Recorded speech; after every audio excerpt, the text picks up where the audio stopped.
Hi, how are you? Oh my goodness. Hi. Hi, it's nice to meet you. It's nice to meet you too. How are you? I am amazing. How are you?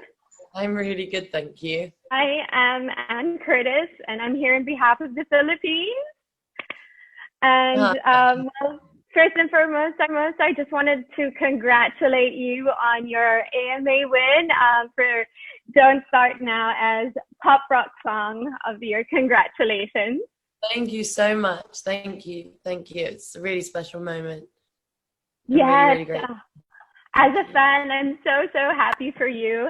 And of course, congratulations on Future Nostalgia. It being such a massive hit worldwide. I absolutely loved it. And it kept a lot of people company during lockdown when it was released.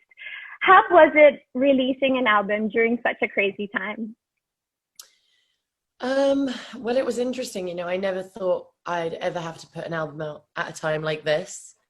And I think putting it out at this time just really made me learn so much about patience, made me adapt a lot quicker to my surroundings. I became quite good at like putting green screens up and trying to think about different Yeah. ways to do performances and stuff like that.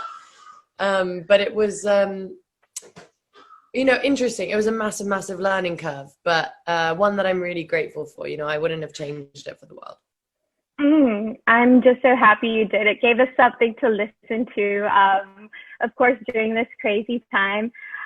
What was the inspiration or what's behind the title Future Nostalgia?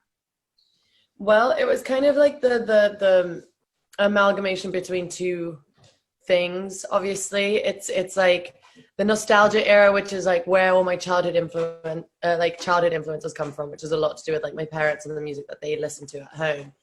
And that was very much like Jamiroquai and Blondie and Prince and David Bowie and Yeah. all this stuff that I was so inspired by, but I only knew about them through my parents. And then the future part is kind of, my current life and where I currently am in my music and the direction I want to go in. So it was kind of like trying to marry the two together in terms of Mm-hmm. like something that's like kind of reminiscent to something that maybe you might have heard in terms of like the nostalgia effect, but Yeah. then bring very new sounds in terms of production.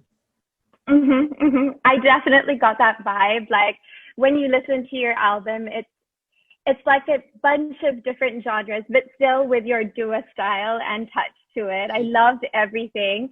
But I will say that Boys Will Be Boys really stood out for me.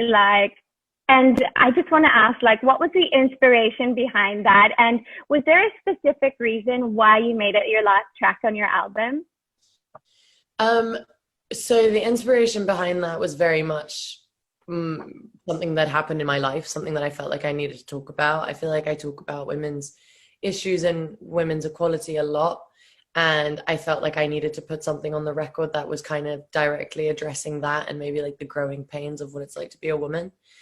The reason it's the last song on the track is because the first song on the track is Future Nostalgia, which is kind of this like false sense of confidence, very in your face, super sassy, claiming I'm like the female alpha. Yeah. It's all this like embodiment of an energy that I almost wish I had, and when I Mm-hmm. say it, Mm-hmm. that's how I feel, I feel like really empowered and I feel badass, and that's the energy that I want to convey. And then I felt like Boys Will Be Boys shows a completely other side of the spectrum in terms of Mm. feminism, and just shows maybe a little bit more of a vulnerable side at the same time, but it's kind of two different sides of the spectrum still at the same time. I feel like it shows solidarity and empowerment with other women that maybe listen to the song and feel exactly the same way, Mm-hmm. but Mm-hmm.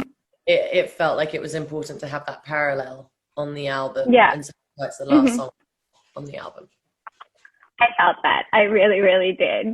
Um, and like on your album, like I know it's a silly question, but do you have a favorite song, or is there like a top choice? Like when you perform it, like it emotionally like puts you on fire when you start singing it and performing it. um I love, especially now with my live stream coming up, I've been rehearsing a lot, and the songs that I've really loved performing. I mean, I've had such a fun time performing all of them, but it's really been Pretty Please and Hallucinate are two songs that Mm-hmm. I'm dying to get up on stage and just like finally perform with you guys. Um, Mm-hmm. that's gonna be fun.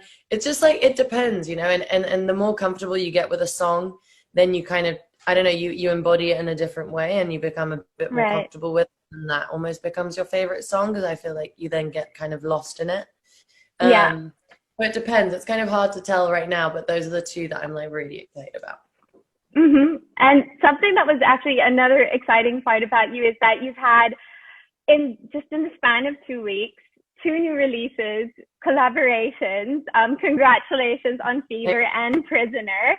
Um, you know, and it's been so great this year to see you have so many different collaborations with amazing artists all over the globe. Will we be expecting any more surprise collaborations? Um, maybe, maybe. You know, I'm working on putting out the deluxe version of my record for next year. Mm-hmm. So you might hear some unexpected Ooh. collaboration maybe that you haven't heard before. Very excited. And another surprise is Studio 2054. Everyone, including me, we're so excited. Of course, you know, us Yeah. as fans, we would have loved to see you go on tour. I was front row at your concert in Manila, singing along with you. Um, I mean, we're sad as fans that we won't be able to see you in person this year, but we are looking forward to Studio 2054. It's a virtual concert. What can we expect, like, from your outfits and concepts and music? Well, I guess, you know, it's funny that you put it that way because it's kind of the reason why I decided to do the live stream was because I was dying to kind of get out in front of an audience and do a live show and finally perform these songs. Like I'm dying to perform the songs on Future Nostalgia.